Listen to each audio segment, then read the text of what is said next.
talking with Michael Brandt, co-founder and CEO of HVMN. We began this discussion talking about the mint-flavored omega-3 product that HVMN sells. What's the name of the product? It's called Keto. Keto, which is very tasty because omega-3 products often leave one with burpy, fishy smells or aftertaste. And right. And Michael, tell us about Dollar Shave Club and how they differentiated. Yeah, my point on the fish burps is the way that we've solved fish burps is it's like one of, I would say, 24 things that we do on that one product, and there's dozens of things we do on every product that oftentimes in CPG space, there's not one aspect of your product that's going to be like make or break, that's going to launch you to the top of your category. There's a lot of different things. So for us, it's like solving fish burps in an omega-3 supplement is like one of 20 different things that makes that product climb up quicker than others. But yeah, my point on Dollar Shave Club is like, I think they're a good learning example of it too, which is like, what was Dollar Shave Club versus Gillette? Like, was there one thing about it that made them jump out? It's like, not really. It's just like they had a little bit nicer website, slicker UI, like kind of a cooler, funnier marketing video, like maybe a little bit better value and economics on the order, like subscription models, so you don't have to think about it. Like no one of those things is why they won. It's just the stack of 20 of those is what separates them. I would say same with like Casper relative to your neighborhood mattress shop. It's like, is there one thing about it? It's like, no, it's probably like a little bit better price. Maybe it's a little bit more customizable. Maybe their support line is a little bit more responsive. Like you stack up the 20 different things and that's how you win.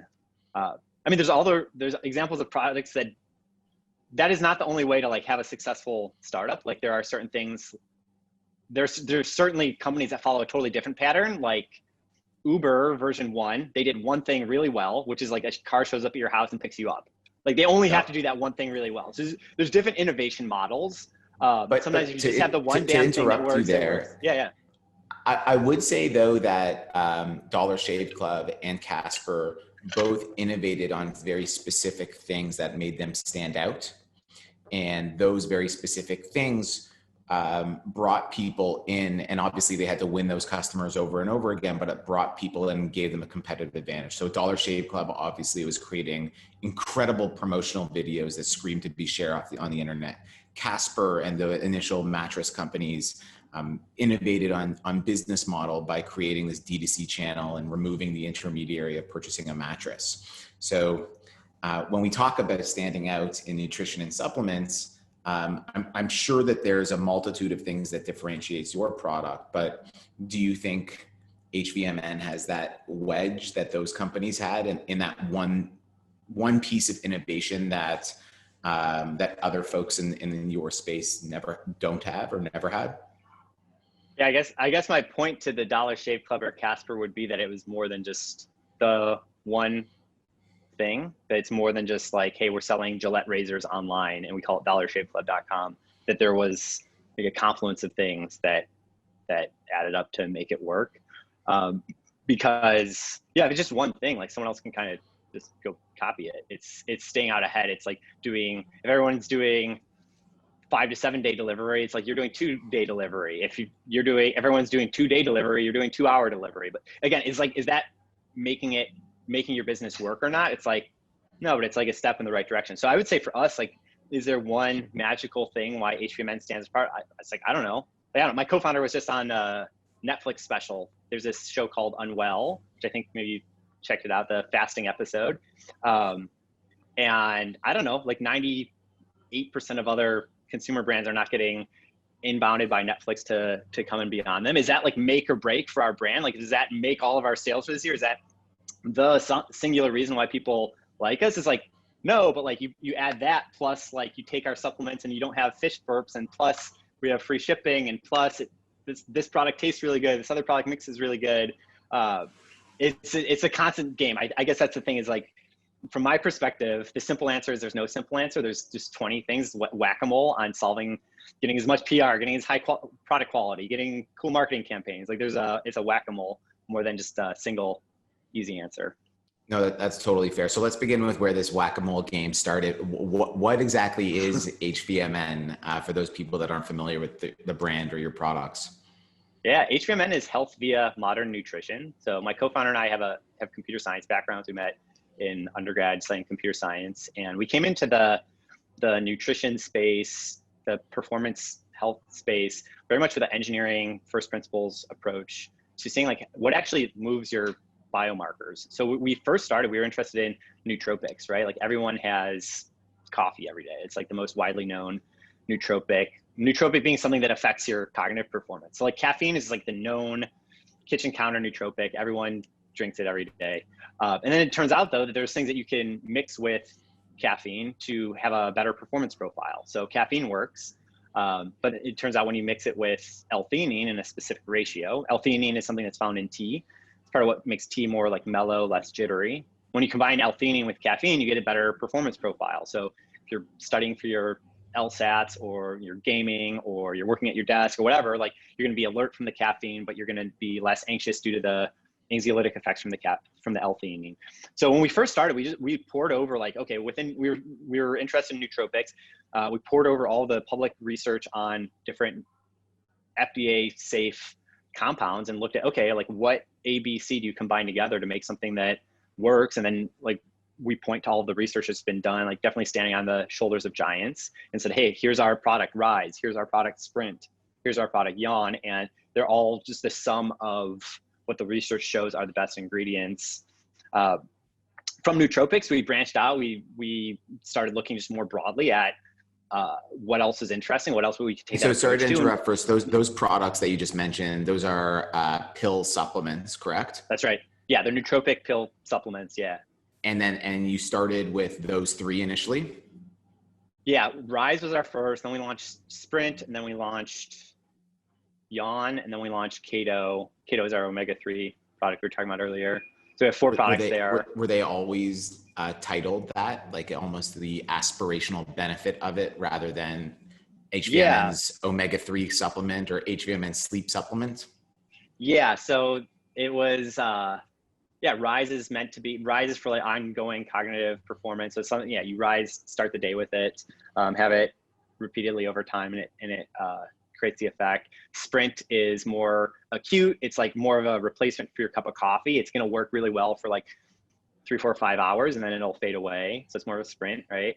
Yawn makes you go to sleep. I guess we had to start getting flexible with the naming convention, because we made this product called Keto, which has vitamin K, antioxidant called astaxanthin, that's the A, and the vitamin D, and then omega-3. So for that one, like, it's actually kind of similar use case to Rise. So like, it was really challenging to name it, because it's like, it really is something that you should have every day that you should start your day with. But we already had a product that did that, so we needed to get a little creative with it. So I think it's good to have rules, but it's also, I think, okay to make exceptions to them too sometimes, like just out of practicality. And so you had those that initial set of supplements, and you were mentioning the expansion of products before I asked you about that. What was next after those initial products? Yeah, so we started broadening out our interest in other areas of nutrition, like what really moves the needle for people. And the area that we identified was metabolism. So specifically, well, as a team, we were getting into intermittent fasting. My co-founder and I, our team, we'd be fasting for 24 or 48 hours a week, or doing 16-hour fast with 8-hour eating windows on a daily basis. So wearing continuous glucose monitors to see how our blood glucose is responding to different things that we were eating, right? Like you eat a lot of sugar, like your continuous glucose monitor goes through the roof. If you exercise, it brings down your blood glucose levels. So you can directly see the things that kind of the biology textbook would say happening, but when you see it in yourself, I think it's extremely illuminating. And so we got interested in metabolic health and like keto, low carb diets, fasting. And the first thing that we launched in the space there was HVMN ketone ester. So it's pure ketone. So for people who know the keto diet, basically when your body stops consuming carbs, you run out of carbs, and then your body starts making something called ketones. So if you're doing a low carb diet, or if you're fasting, or if you're exercising a bunch, you will quickly clear out your carb storage, and your body will start burning fat, turning it into ketones for energy. So our first product was actually just a pure ketone drink that was completely unprecedented, completely novel, covered by a family of patents, No one else in the world had it. And that was especially popular with the Tour de France cyclists, pro athletes, Ironmanners, because what they do is they basically eat ketone. They'll drink ketones and have carbs at the same time, so that because remember what I was saying before, that your body only usually can produce ketones when you're low on carbs. But with our drink, you can now drink ketones and have carbs at the same time. So you're fueling it's like a Prius. You have electricity and motor, a gas motor at the same time.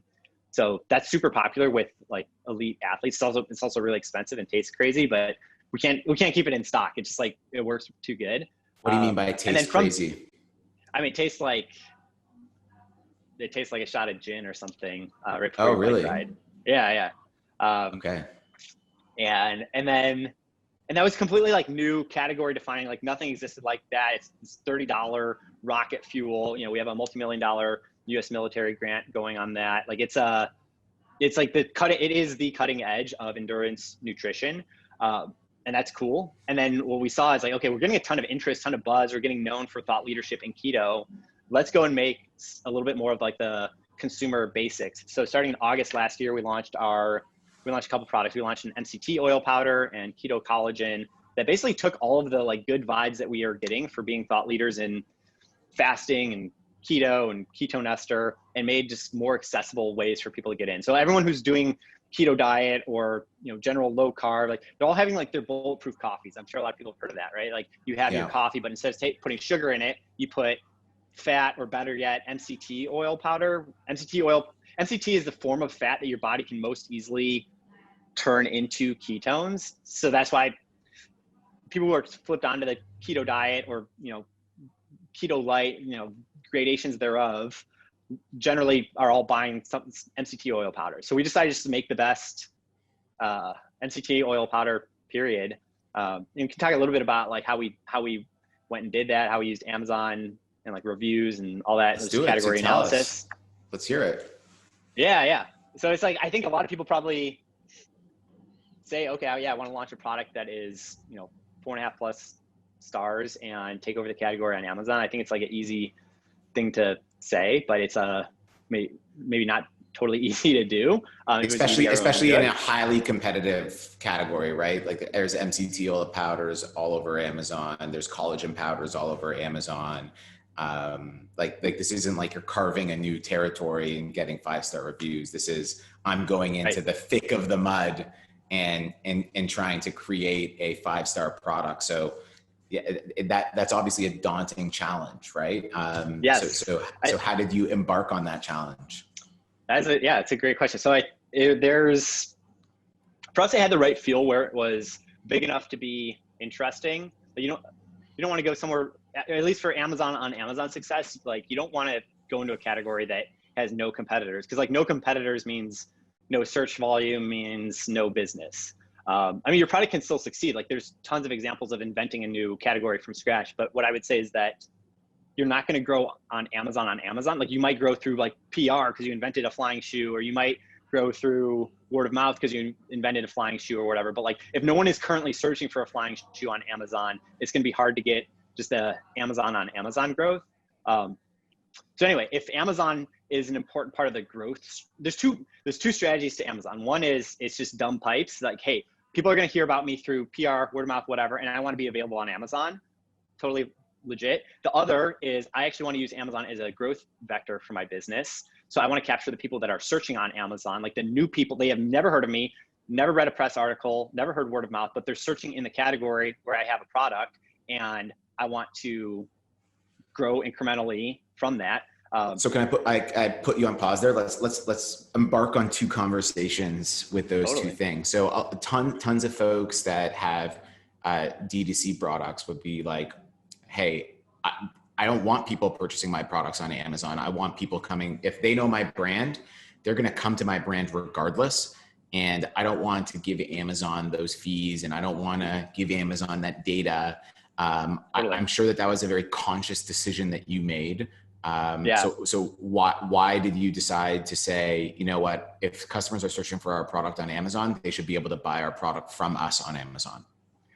Yeah, I think there's completely valid arguments depending on just brand strategy, whatnot. Like I think if certain people want to, if certain brands make sense for them to only do first party, like by all means, I'm sure there's a rationale for it. I can explain partly our rationale, which is that I think if you're able to use, if Amazon is just dumb pipes, like if people are finding out about you because of all your hard work you're doing from like PR, word of mouth, influencer gifting, whatever, and then like you feel like people are just going to Amazon and making a lower margin purchase instead of you want to force them on your website, I get that.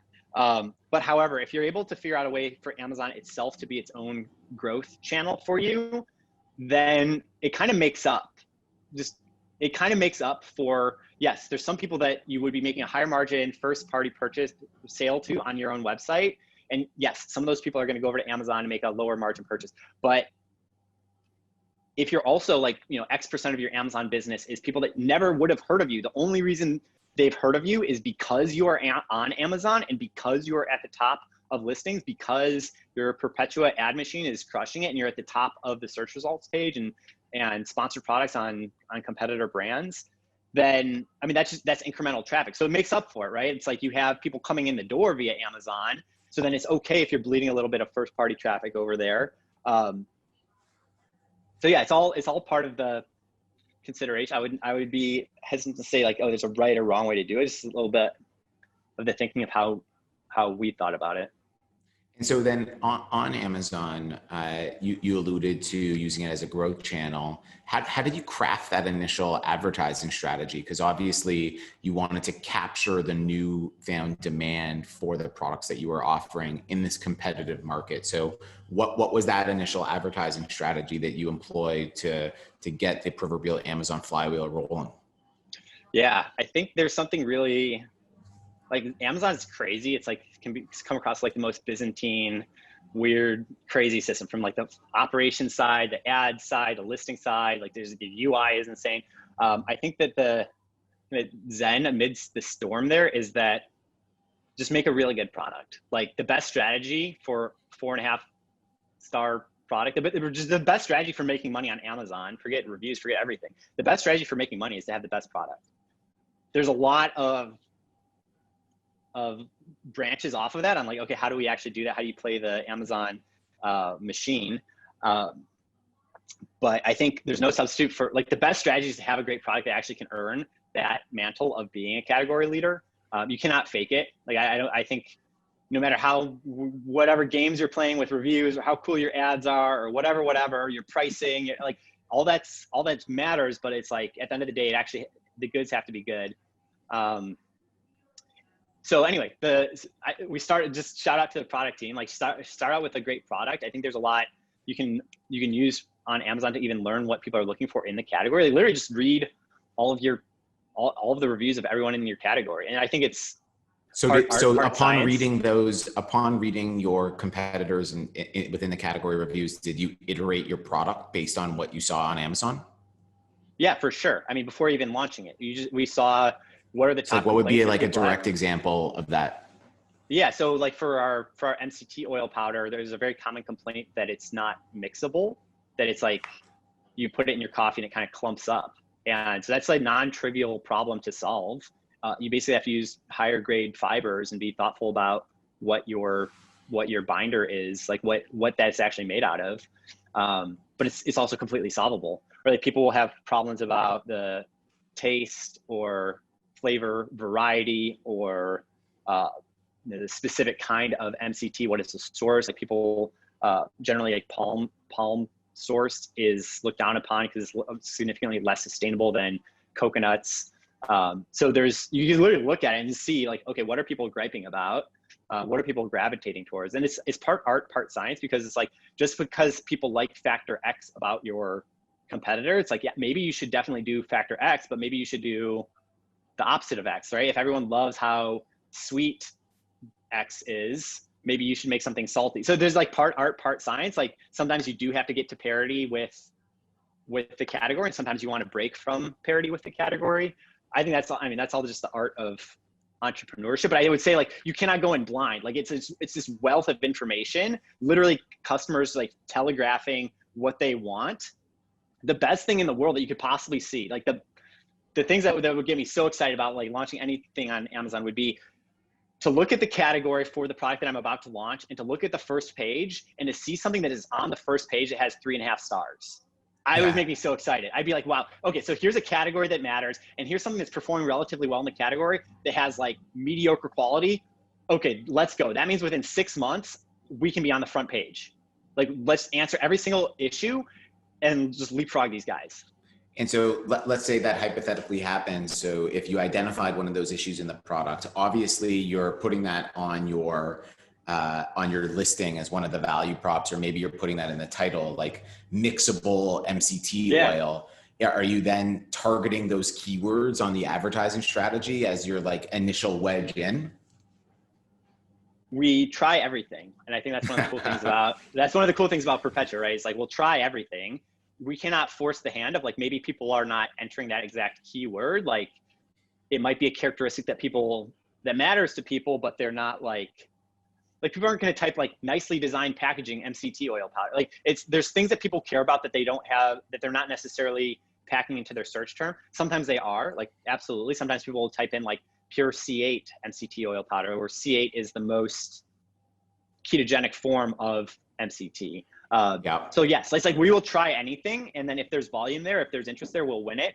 But then we'll also, it could still be something that matters that doesn't necessarily show up in the like search query, but it will come back around in the like reviews quality and all that. Did you try to game your initial set of reviews in any way? Like, were you going to your existing customers on D2C and being like, hey, like, give us a 5-star review on Amazon? I know that you're not like, no one needs to know, but maybe there was something to get that initial customer set. Because also like there's an element of building the best product, but also in your category, when there's lots of similar products that exist, specifically in nutrition supplements, reviews, everyone says their product is the best, and reviews are really like the true democratization of these products, and that's how people build trust with a brand and product. And clearly you're not coming in hot with 20,000 reviews on your omega-3 product when some people might have that at a 4-star plus rating. So how did you think about seeding that initial review set? It's definitely a good idea to let your fans know that you're available on Amazon. Yeah, right. I think you can go deeper in that vein. Amazon, of course, has rules about what they want you to do or not want you to do. But yeah, I think it's definitely a good idea to let people know that you're available on Amazon. Like if you're going to be on Amazon, I would say be serious about it. Like I think you have to fully rip off the Band-Aid. Like you have to intentionally push some of your traffic there, at least at on an ongoing basis or initially. You're saying. I mean, definitely initially, and like probably ongoing. That like if you just only ever want to tell your customers ever that you're available on your first party site, you're going to have a hard time getting the flywheel going, because even like having 10 reviews is just like so much better than having less than 10 reviews. Having 20, like I think that in my mind there's like certain levels. Like I think like having 10 reviews is like table stakes. I think having 20 reviews is like okay, like you're maybe real. And then there's another one at like 100, and there's another level at like 500, and then there's like 1,000 plus, and each one of those I think unlocks another level. And you can see it. It's like your ads work better. Like your page converts better once you have 10 reviews. So it's like if you're going to be paying for AMS and Perpetua, like you might as well have the best product page possible. And like one of the number one thing that matters on your product page is the reviews. So you got to at least get the flywheel going. Like once you have 100 reviews or whatever, 500 reviews, maybe the flywheel is going where like your AMS Perpetua is working and people are buying it. And then you're just organically Amazon on Amazon growing like 10, 15 reviews a day or something. That's a really good spot to be in, where maybe you can chill out on piping your first party traffic over there. Like maybe if you want to, but I would say like it's very smart to pipe in the early days, to pipe over to get that first like 10, 20 reviews, let people know that you're available on Amazon. Yeah, cool. And so how do you think about fueling that ongoing momentum with advertising? Do you do like a monthly budget? Do you do a percentage of sales and you reinvest it into Amazon advertising? Or does Amazon just get a portion of your total digital advertising budget? Yeah, so we work with this agency called Brave One, and they're super helpful with this. So they are actually the ones that are fingers on the keyboard with Perpetua, and they're really good at this. Basically, allocating between different product lines. Like, so a newer product you might want to juice a little bit. A more mature product you might still want to juice, but not as much. So that the economics will change over time, like how much you're willing to invest. Like for a more mature product, you maybe want to just keep at a baseline investment of X dollars.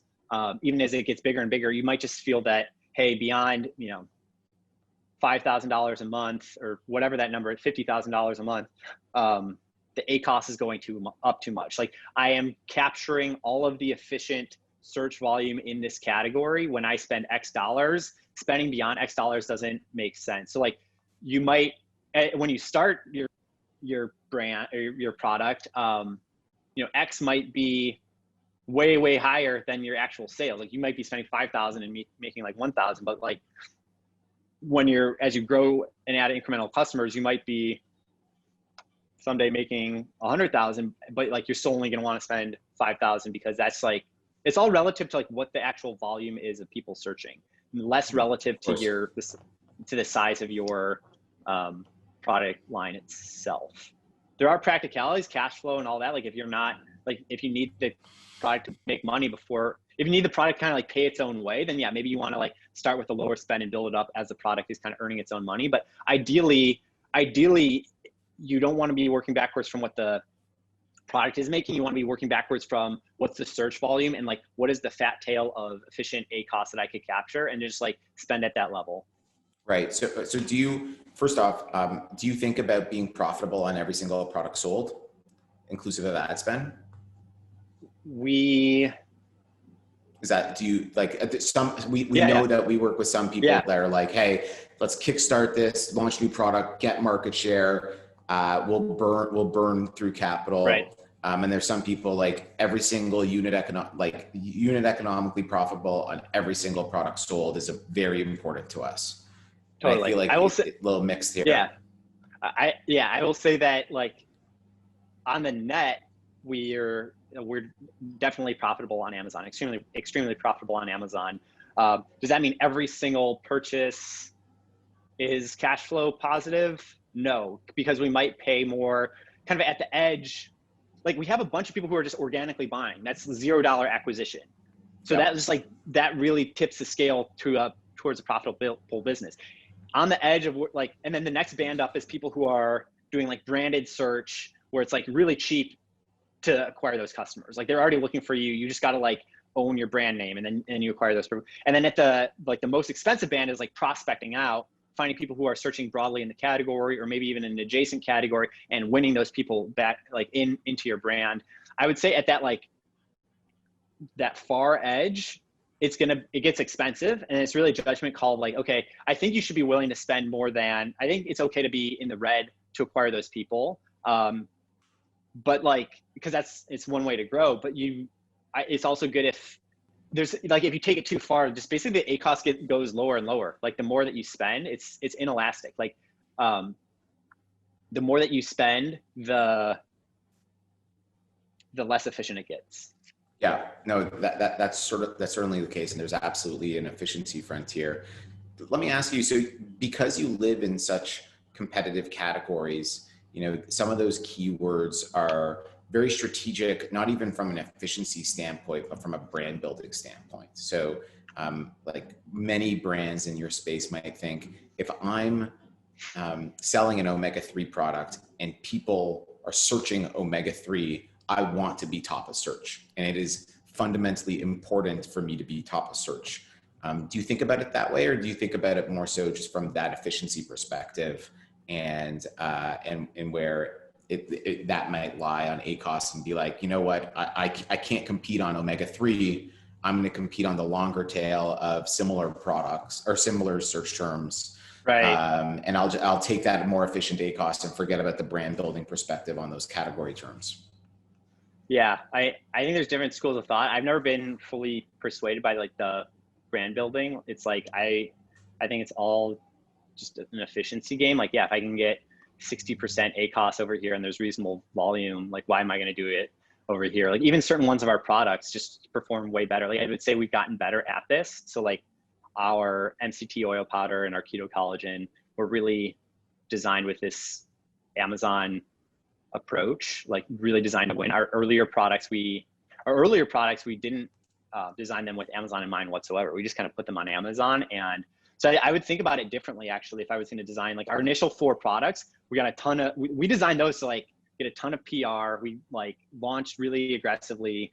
We're covered all over Vice, Bloomberg, New York Times. Like everyone was like, oh, okay, nootropics company from Silicon Valley. What is this? This is interesting. It was all piping through our first party website. And then we brought those over to Amazon. I would say as we've evolved now, like our newer products and upcoming future products are designed much more with like an Amazon baked in strategy. So using Amazon as a growth channel on its own. And what does that mean? That means like what we were just talking about? What we were talking about, yeah. You're seeing reviews, you're seeing pain points, and you're iterating and building products for those pain points within the category. Exactly. And then what we end up seeing is that like our NCT oil powder is just like way easier to spend money against than like some of our other products. Like it's more built for success on Amazon. And so it's like, I don't care. It's like, I don't need to win. I literally don't care like where the sales, I don't need to sell more of this product or this product or be known in the category for this product. It's all just like my thing is like go where the ground is soft. Like if there's long tail results that are working on one product, just like spend your money there. Like why would you try to get into a knife fight to be top of the category for a given product? No, that makes sense. I've never been super persuaded by like the winning the brand. Like, are you really going to pay like $100 to acquire a customer just because? It almost feels like stubborn or something. I don't. Maybe I don't fully understand it, but like, why do you care to like need to be at the top? Maybe I just don't understand. So there is an advertising tactic, Michael, that we know a lot of people perform, which are essentially like, I think they're called push campaigns, in which you go super hard for a small period of time on that like very strategic search term to gain relevancy, and you burn money on those, like, let's call it 2 weeks where you're going like super hard, and you gain relevancy, quote unquote, with the Amazon algorithms, and you climb organic rank. And then the idea then is you turn off that super aggressive strategy and you maintain that baseline level of organic rank, and you're profitable there. You've reached a new, a higher baseline of what profitability becomes. So there's that. So you basically buy your way you like prime the pump. You like buy your way into your first X sales and Y reviews, and then you can go back to more like moderate spend. That totally makes sense. Yeah. That's a strategy that we've seen some people employ, especially again in very, very competitive categories, which you live in. You're mentioning thinking about these new products. I'd love to learn how you think about getting into new product categories. You don't need to tell us the mystery of what these new products are. But I'd love to learn more about how you're leveraging Amazon and what goes through this thought process of new product creation based on what you're seeing on Amazon and what you've seen with the success of your powders. Yeah, I think there's a few different thoughts here. I think there's a lot of art behind customer research, like understanding what your people want. I think you can never do too much surveying and interviewing, talking to your people. I think in a lot of ways, customer success is the most important org at a company.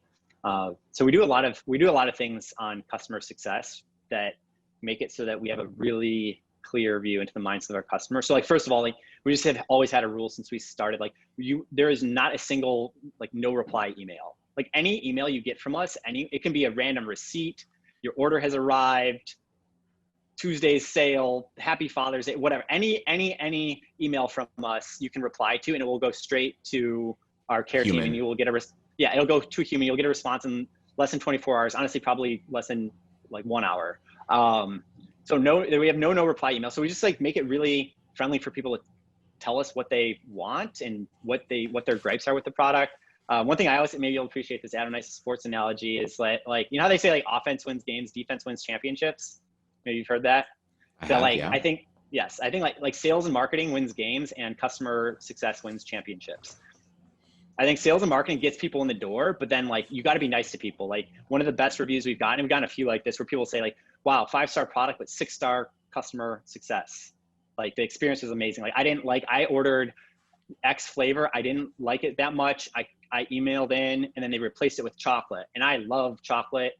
It's amazing. 6-star customer experience. So it's like that person, if they don't feel like they can reply to you, if they're just getting the wall of no reply email or whatever, you're never going to hear from that person. They just had a subpar experience and then they're going to go away. Versus if you make it super warm, then you can understand like, okay, this flavor isn't working, or people are preferring this, or maybe it has nothing to do with the flavor, just that particular person. But either way, you just earned back that customer, that hard-won customer. And maybe you earned them back for life too.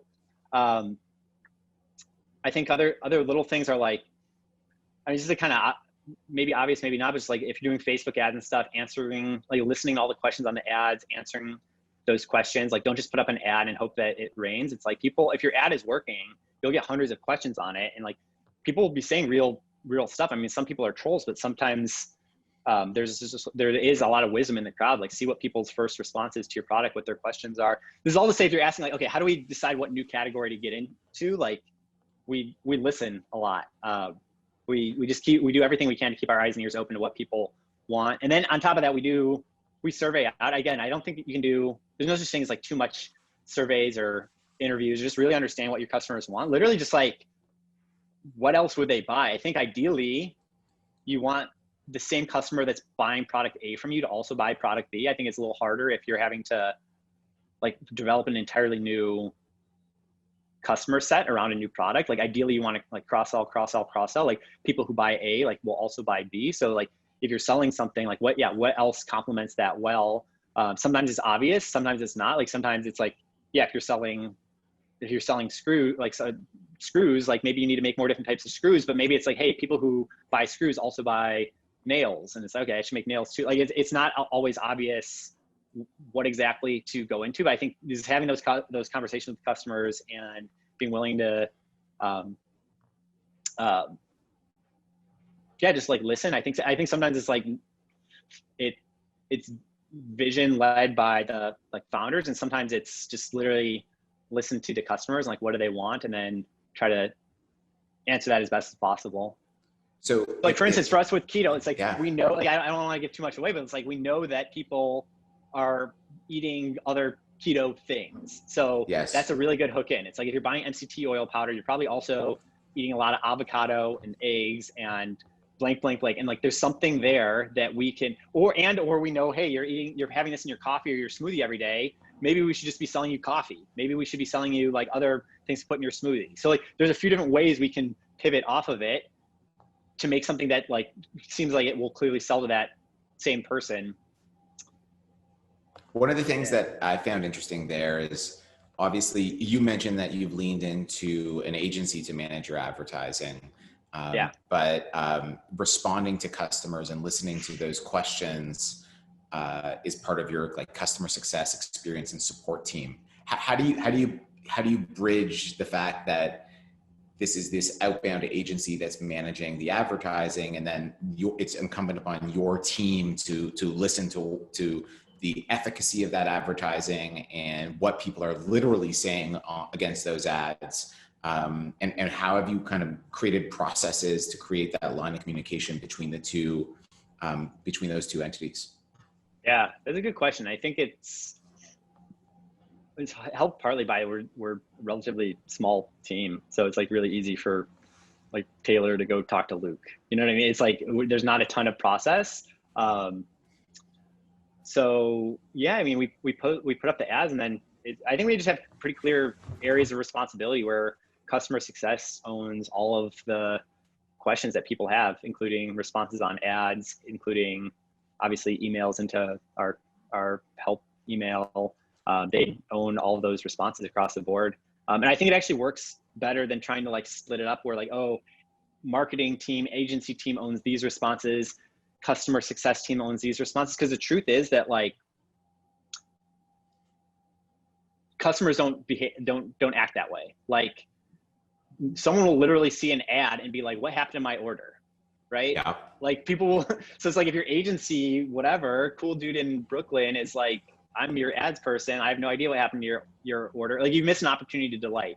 I'd rather have the customer success team just covering everything, and where people are like, hey, I don't, hey, that part of your photo is blurry. Like something that like only goes to agency. I'd rather have like the care team be the one that is addressing and triaging and like answering people's questions, like answering questions about the product, ingredients, shipping. Hey, does this ship, is it free shipping? What, like, where's my order? Can I, whatever. I tried chocolate and it's amazing. Like care team answers all that. If there's something that specifically needs to triage out to the marketing team or the agency, then they can do that. But our model, again, I don't know if this is right or whatever, this is what we've come to, is that our model is that like care team, customer success team, like owns everything. If something needs to route back to feedback to product team or marketing or whatever, then they will do that. I would rather do that than have our like marketing team own all of the responses on the ads. And then there's like a little stutter step or whatever gap, and they can sometimes pass the ball to care team if they need to tap in care team. If it feels less streamlined. Right. In talking about the agency, I know that you're quite passionate about creating a structure for success with managing a media agency. And we've discussed this a little bit. I'd love to learn how your approach to managing the agency, and to give it, again, shout out to the agency that HVMN uses. They use Brave One Agency. I love, how do you approach an agency being a part of your team and your interaction with the agency? Yeah, Brave One's really good. So they're actually, again, they're their fingers on the keyboard for actually running Perpetua. So which really works for us because there's just a holistic Amazon strategy, like all the, making sure our carousel images are good, our A+ is good, and our, like, we have good SEO on our landing page, all that stuff. And then like AMS Perpetua is, I think, part of that holistic strat. So they're really good at running the whole stack there. One advice that I got that has always stuck with me is treat your agencies like full employees. Like give them full autonomy and ownership, and make it really specific what you're looking at from them, and then evaluate them against it. And then if they're working, awesome. If they're not working, like find someone else. I think that there can be an instinct to use agencies to kind of like tell them what to do, or they're kind of like a sub-class of sub-citizen. I don't know, like they're not a real full-time person. I think it's like find an agency that can challenge your thinking. Like if you always agree with everything your agency is saying, or if they're always doing what you're telling them to do, like one of you is redundant. Like you want an agency that's like we push Brave One and say, hey, tell us everything that's going on Amazon. Like I care about Amazon, but I care about 20 other things. I'm talking to our investors. I'm working with our supply chain. Like I'm working on a lot of stuff as a founder. So, or even our marketing director is he's working on email and SMS, and he's all over the place and cannot think about Amazon nearly as much as like our Amazon agency can. So I think it's important to have the info flow going in the right direction. Like you do not want to be like, my school of thought is like, don't just be telling your agencies what to do. You want the information to be flowing the other way. You want an agency that can be telling you what to do. And then it jazzes them up. It jazzes them up, and they have autonomy. They feel like they're actually running it, and it's win-win. Of course. So are they coming to you being like, these are the metrics for success that we're going after? Michael, you give me approval of the budget, and then it's like run, or are you telling them these are the metrics that are important to me, optimize for these metrics and do whatever you think is best within that? It's collaborative. I'd say at the high level, we'll set up the goals. Like, hey, here's the budget. But then within that, it's up to them. It's like, here's the budget. I don't care which products you sell. Like, I have no interest in, like, a priori interest in selling more of the X product versus Y product. Like, you have full discretion to spend wherever. Like, I totally get it that search volume on keywords related to one product or versus another are totally different landscape. Please, like, play it as you see fit. Like, here's the general budget. Go crazy. Like, I want to see you optimize as best as possible within that. And then also, like, they come to us with just interesting suggestion. Hey, Amazon Singapore is opening their doors to a lot of brands, and they seem to be one of the, they seem to be a pretty chill area to expand to. So let's check them out. So they're also tasked with keeping the ear to the ground. Like, I think I have an ear to the ground too on what's going on Amazon. There's no one person who has to own all of the clever new Amazon ideas, but they're definitely, our agency Brave One is definitely like first name next to that responsibility of talking with the account rep, sniffing around what other pages are doing, just like hearing out what trends matter and what we could possibly experiment with, and coming to us, as opposed to me coming, hey, Amazon launched this new thing, agency, please do it. It's more like I like them coming to me with like, Amazon's doing this one thing, like, and we already have we think it's like a good way to spend the budget. And again, they're controlling the budget anyway. Like, I'm setting a number, but they're controlling what they want to do anyway.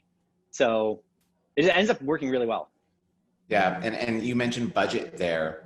How do you think about, obviously you're spending a fair bit on digital advertising in general, not just on Amazon, but towards your D2C.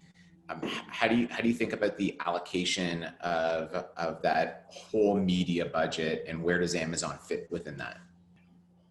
Amazon's an important contributor to the overall brand, but we also know that there's a lot of ways that people find out about us. Like, finding out about us through an Amazon search is one way, but there's other ways too. So like, we spread out the spend. Like, for instance, one thing that's working really well for us is we work with this gifting agency. They're called EAG. They're fantastic, and what they do is they figured out a way at scale to like give out gifts.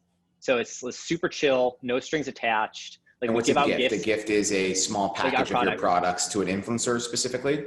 Yes, exactly. And sometimes it's just our products. Sometimes we'll put in like a little cool thing. Like, we have these nice squirrel backpacks that announced the launch of our, I guess any one of these, Adam, that announced the launch of our hazelnut, MCT oil powder and keto collagen, which are delicious, by the way. So like, for all our influencer VIPs, like they get the new flavor, and they get it in this like cute squirrel backpack. And it's no strings attached. It's what we say is like, please, like, if you're into this, like, post about it. And then if they post about it, then they'll be looped in for the next gifting cycle. And that's that. Like, we don't pay to play. We don't affiliate. It's just very chill, no strings attached. Like, generally going for fans of the product. We're not like lining up the Kardashians this way, but we get like a boatload of people with like 5 to like 100 plus followers, and we're getting hundreds of these people that it actually makes a huge splash. And then of course those people, like, when they share their cool new backpack, they let their followers know, like, a bunch of those people will end up on Amazon. So for us, we're always making the decision of like, okay, where are our dollars best spent? Are they best spent on like Amazon or off Amazon? Or the answer is always a blend. I think it's important just like to calibrate. Like, I think that it's like maybe doing $10,000 of gifting is better than an incremental $10,000 of spend on Amazon. But it's not to say you should put your Amazon spend down to zero. It's just like, you need this kind of blend. And I think it's kind of like a constantly evolving landscape. And I would just say, yeah, like, Amazon's definitely a major portion of the budget, major contributor to growth. But we also do exciting things off Amazon. So we do need to like cap our Amazon spend so that we can save bullets for squirrel backpacks. Squirrel bags, yeah. All right, Michael, anything that you'd like to discuss that we haven't touched on today? Do you have notes? Are you looking at notes right now? Yeah, I'm just seeing if there's anything else. Dude, I take so many notes. I think, I will say, like, one of the things I love about like work from home, or just how this is all evolved. Like, by the way, HRMN is completely remote. Like, we don't have a headquarters anymore. We were already leaning that way. Were you always remote? No, we were leaning that way. And then when COVID hit and everything in, February, March this year, we just completely went remote. So like, I'm still in SF, but like, there's only a few of us. Like, we used to have a headquarters in SF.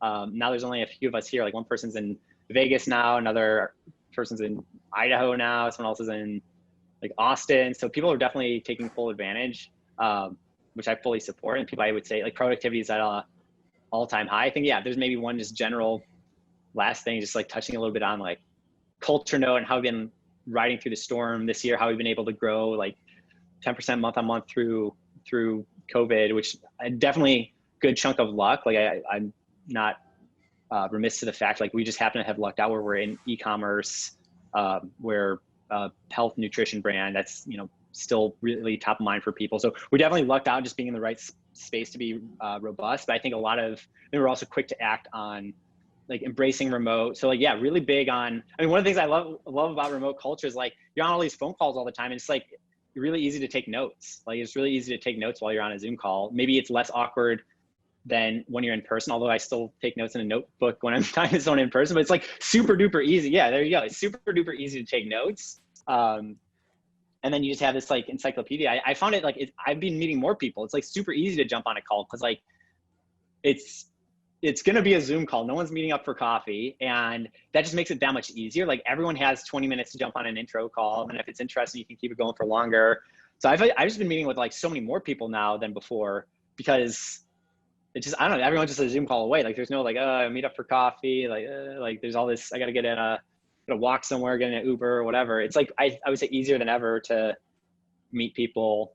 So I think there's a few different things I think are weirdly kind of working well about like the work from home culture shift that we've seen. I would give a plug to like Good Ergonomics. Shout out to Good Ergonomics. I think a lot of people's desks at work, like, I don't know, your employer probably invests smartly. Like a lot of places have like standing desks, dual monitors, hey, expense whatever mouse and keyboard you want. I mean, we just have a blank check for whatever anyone at our company needs to buy anything for ergonomics. It's like, go for it. You want a second monitor, want a standing desk setup, whatever, go for it. Like it's like no doubt in my mind. And if I was an employee somewhere, I would just do it and expense it anyway and just be like, yeah, are you really gonna not, like, you want me to like sit crunched over? Like well, some desks and some chairs can be very expensive, Michael. That's fair. Okay. Yeah. Like let's not, there could, like, we go into thousands of dollars. They could be just as expensive as a road bike in some instances. But I think that's a good example of like, yeah, people get the super expensive road bike, the $300 saddle, they'll get it bike fitted, 3D measured so that they're all like in the exact position for their bike ride. And then like at their desk, they're sitting in like some smushy, uneven chair, like crouched over. It's like, I've just been loving being around the house. I think barefoot's really good for ergonomics. Like there's nothing just like foot contact with the earth. It's really good for your posture, your spine, and all that. So anyway, I think like work from home has ushered in a lot of sea change in what's possible with culture, meeting style, personal ergonomics, going for a walk between meetings, whatever, eating exactly what you want to eat at whatever time of the day, the exact diet you want to follow. There's a lot of pluses. I think there's definitely negatives. Like that's obviously the worst thing. This is like in the shadow of the worst thing that happened in any of our lifetimes. But I would say the optimist in me is like looking for what the pluses are from the work from home lifestyle. Very nice. I say this as someone that has leaned into going back to the office, taking this in the office, because I just love the idea, the separation, but I am also very fortunate that my office to home is a 10-minute bike ride flat, door to door. Nice. Like this isn't a 45-minute commute in a car. And I genuinely enjoy the human interaction of working with my colleagues every day, and I get energy out of that. But Michael, this has been great. We end all of our summer sessions with one question. If you were to make a prediction for what's going to happen on Amazon in the next year, what would be your boldest prediction that you'd like to share? What's the right answer? Drones? There's no right answer. I think I have to say, I went into a Whole Foods the other day. I haven't been in like weeks, but months. And they are just so dialed in with like the Prime Now delivery. Like they have 40 refrigerators. They have people that are shopping in store, and then they fill in the refrigerators, and then a separate person like comes and pulls it and puts it into a car. Driver drives it to your house. Like Amazon is just crushing it. I think they will get into pharmacy. I think they will get into every single category. I think it's not like no longer feels like Whole Foods and Amazon are kind of weirdly glued together, where someone drives to Whole Foods, parks the car, gets out, goes shopping for you, gets in the car. It's like, no, it's full like Sim City, like optimized supply chain inside, outside. I think they're going to double, triple down into that, whatever that looks like. I think they're just going to get into every category and deliver everything really quick to everyone. That would be nice. And drones. There will be drones. Michael, thank you so much. It was great to have you. Michael Brandt, co-founder and CEO of HVMN. Thanks again. Take care. Thank you so much, Adam. This is great. Take care. Bye.